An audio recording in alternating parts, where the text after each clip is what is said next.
Has your body ever ached or pained in a way that just didn't seem to make sense medically? You got tests done and doctors couldn't find anything wrong, yet the discomfort persisted. If this sounds familiar, you're not alone. Many people experience constant pains that conventional medicine can't seem to explain. But what if I told you that some pains may actually be carrying deeper meaning, that they could be your body's way of communicating important messages from your spiritual or emotional self? I know, it sounds a little out there, right?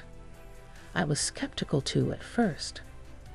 That was until I came across this fascinating guide that opened my eyes to the powerful connections between our physical and non-physical bodies. It detailed how specific pains in certain areas could correlate to very real emotional blocks, imbalances, or subconscious patterns that we weren't even consciously aware of. Things like headaches reflecting mental overload, neck tension from rigid beliefs, shoulder pain from feeling overwhelmed.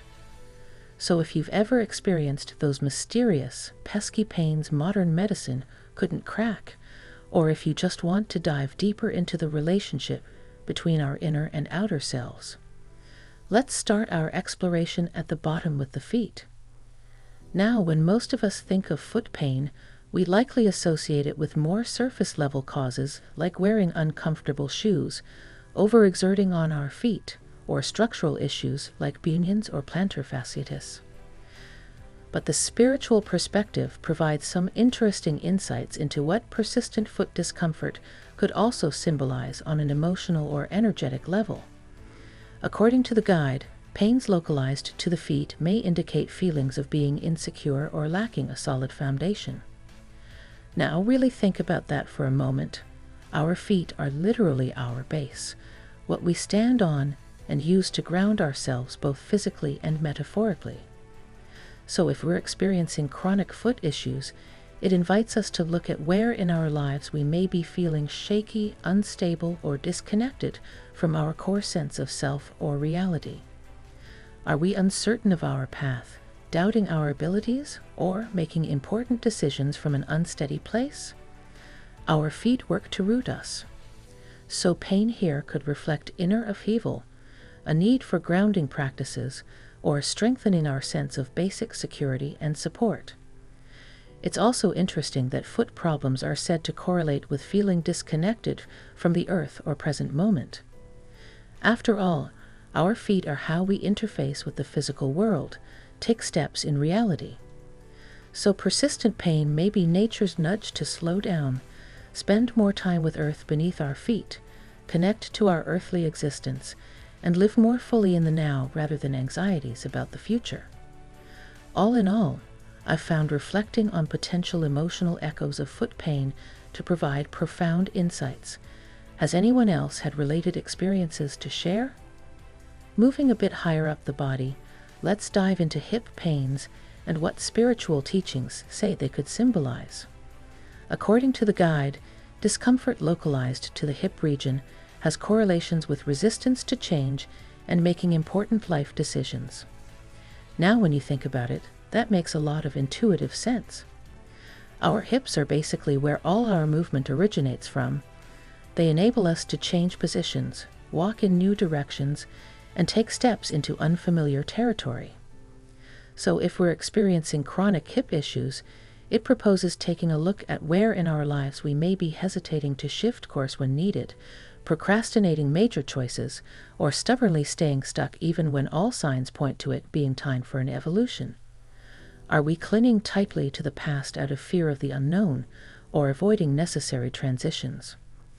Our hips help us transition between poses, so pain here could mirror places where we're rigidly resisting the natural changes that come with personal growth and progressing life stages.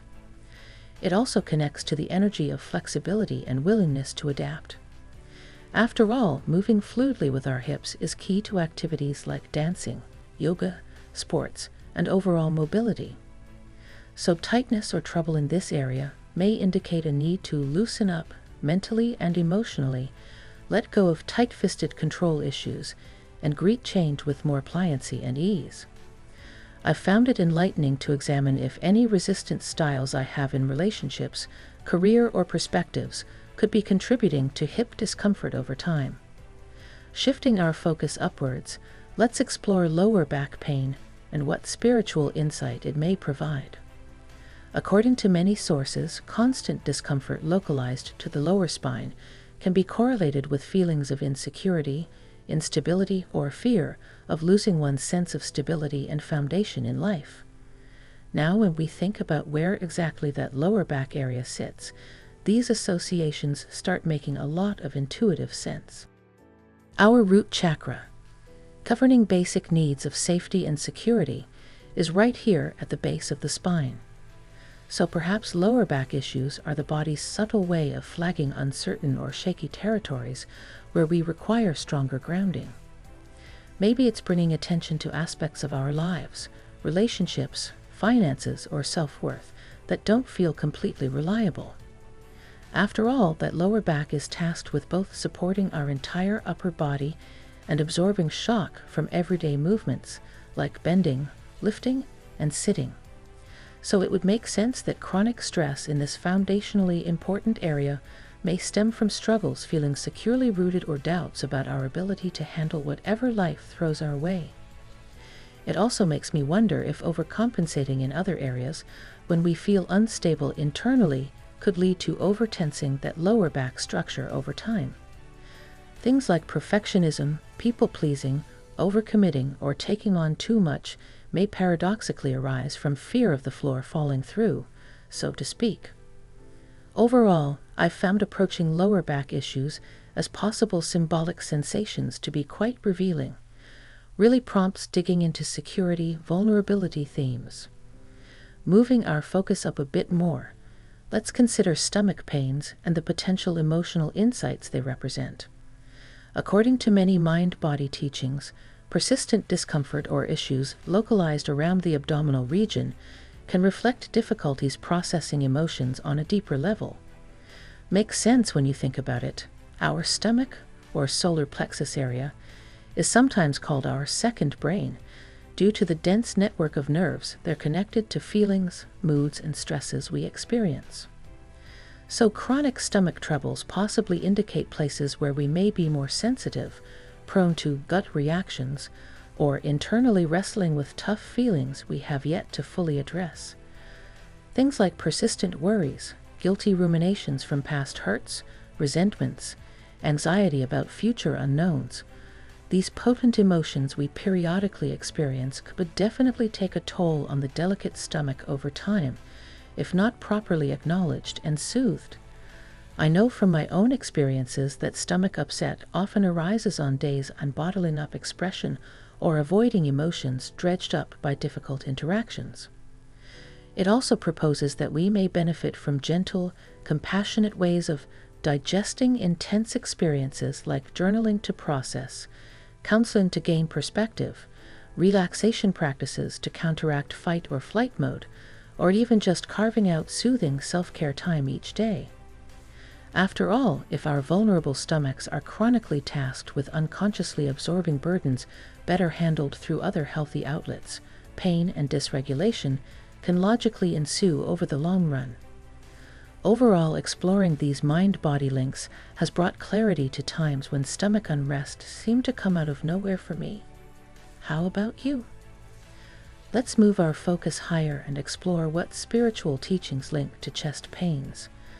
When most of us think of chest discomfort, our minds understandably jump to potential heart issues first.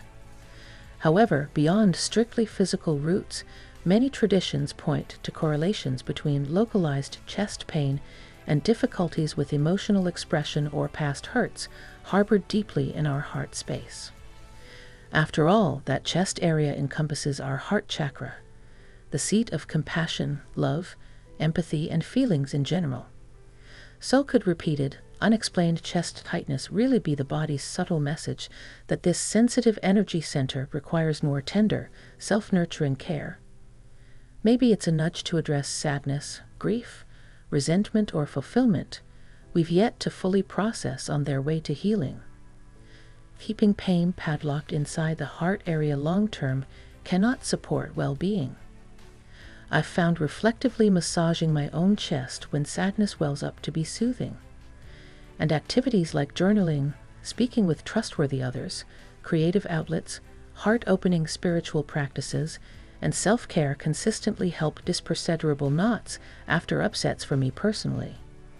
It makes me view recurring chest tightness not as some mysterious affliction, but as a heart intelligence wanting its messages of love, forgiveness, and closure to be heard. Approaching it with compassion yields benefits. Have you noticed ways persistent chest discomfort may correlate for you with unexpressed emotions needing warmth? I've found it enlightening to view pains here not as problems to fix, but messages of caring from deep within on their journey outward. Loving self-treatment seems the gentlest way to find relief and release. Interested to hear any related experiences you've had navigating heart energies and chest sensations. Let's move our focus up to the shoulder area and look at potential messages shoulder pain may carry. A common saying is about feeling like we're carrying the weight of the world on our shoulders. And there's truth to that metaphor. Our shoulders endure much tension as they support our arms and help us bear daily responsibilities. So could lingering shoulder discomfort reflect bearing too heavy a figurative load as well. The shoulders are tasked with duties great and small. But if we take on more than we reasonably have energy for, over time that delicate joint structure pays the price through tension and strain. Persistent pain here may indicate feeling overwhelmed, like life's demands are towering oppressively instead of balanced appropriately across our capabilities. It also brings up questions around rigid thinking that we must tackle all problems independently without assistance. Have we been hesitant to delegate tasks, ask for help when we realistically need it, or accept that some burdens truly do not belong to us? Our culture frequently praises going it alone, but interdependence honors our limits. Shoulder soreness could represent areas that require cultivating humility through opening up to others, prioritizing self-care alongside duties, or learning to lighten up on impossible perfectionism. I've found shoulder discomfort tends to arise on days where I've been shouldering extra work stress alone without breaks. Yet simple self-massage, stretching, cautiously working with a physical therapist, and making efforts to distribute responsibilities more evenly have proven effective at dispersing knots over time for me personally. As exploring your own shoulder pain experiences in this way yielded useful insights as well. I'm always curious about different mind-body perspectives. Let's shift our focus towards the neck area and look at what spiritual insights neck discomfort may reflect. According to many mind-body teachings, chronic neck tension can potentially correlate with feelings of rigidity, difficulty adapting to change, or resistance towards new ideas and perspectives. And when you think about it, those associations make intuitive sense. Our neck acts as a bridge, allowing flexibility as we look around and shift directions. But if we clench up here repetitively, pain results over time. So could neck tightness be mirroring places where we hold fast to certain beliefs instead of maintaining openness. Areas we have difficulty looking into from other angles or bending our perception when hit with information that contradicts pre-existing worldviews. Perhaps it points to relationships, career paths, or internal narratives that have grown stiff instead of fluid. After all, staying stubbornly stuck in one position eventually leads to strain, while flexibility preserves ease of movement. Our necks help us change vantage points both literally and metaphorically. I've noticed my own neck often aches if I've been arguing rigidly for a perspective instead of earnestly listening to understand others. Working to loosen up mentally and emotionally seems as important for the neck as doing so physically through restorative yoga, stretching, massage, etc. Have you ever reflected on how entrenched thinking styles, difficulties compromising or resistance towards newness in general relate to your own neck pain experiences? Exploring these layers has offered thought-provoking lessons for releasing tension patterns and cultivating more pliancy. I'd love to discuss your perspectives as well. Let's move our attention up to one of the most common pain points: headaches. When it comes to chronic or recurring headaches, spiritual perspectives provide some interesting correlations to reflect on. According to many mind-body teachings, persistent headaches can potentially reflect feelings of being mentally overwhelmed or carrying excessive worries and tension. And doesn't that ring true from experience? When our minds feel bombarded by too much stimuli, demands on our attention, racing thoughts, or overflowing concerns, is it any surprise that pounding or pressure often ensues at the temples or across the forehead? Our poor brain is indeed being asked to shoulder a great cognitive burden in today's high-stimulus world. Perhaps some headaches are a signal that we need to find more ways to relax and release mental tension regularly. Simple practices like meditation, deep breathing, coloring books, physical exercise, and mindfulness routines can help shift our physiology out of fight or flight mode, so we're less likely to manifest tension physically in the skull. Making conscious efforts to cut back on multitasking, reduce unrealistic to-do lists, or let go of concerns beyond our control may also ease that overloaded mental sensation. Interestingly, I've noticed headaches often arise for me if I've been mulling over problems for too long without breaks, decision-making, or stewing in should/shouldn't thoughts. But taking a walk, having a comforting cup of tea while journaling freely, or just giving my mind permission to rest seems to help disperse that tension over time. Overall, it's been eye-opening to view some headaches not just as nuisances, but opportunities to care for my mentality. Let me know if you have any experiences to share on this mind-body connection. Let's shift our focus down to the arms and explore what spiritual perspectives link to achy or tight arms. According to sources, recurrent discomfort in the arms may potentially correlate with difficulty embracing change or opening up to new possibilities in life. It's an insightful correlation when you think about the role our arms play. They act as extensions of both our defense mechanisms and our ability to give and receive. So, could lingering arm pain be mirroring places where we've unconsciously pulled back or closed ourselves off instead of leaning into the unknown? Perhaps it points to rigidity around trying new experiences, accepting different types of help or support when needed, or allowing our boundaries to gradually become more permeable over time.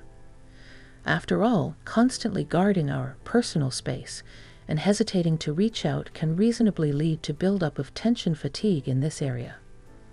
I've noticed my own arms often feel more tight or sore on days where I've been harboring fears around potential relationships, opportunities, or stretching beyond my comfort zone in general. But consciously working to replace resistance with curiosity seems to help diffuse that arm tension for me. Let's make our way up to the hands and take a look at potential messages discomfort in this area may carry. According to mind-body wisdom, recurrent pain, stiffness, or tingling sensations in the hands could correlate with difficulties effectively dealing with everyday demands, tasks, and routines. Our hands are such busy tools that it makes intuitive sense they may bear signs of stress from life's pressures. As the instruments we use to grasp, handle, and manage multitudes of responsibilities, is it any surprise hand issues could ensue if we're juggling more than is realistic or sustainable long-term? Perhaps some hand pains point to a need to lighten our loads a bit. It also makes me think about difficulty fully engaging or connecting, as hands are how we physically interface with much of our world on micro and macro levels. So could hand troubles also represent holding back from fully committing to relationships, projects, or opportunities due to unconscious worry around competence, overcommitting, or loss of control?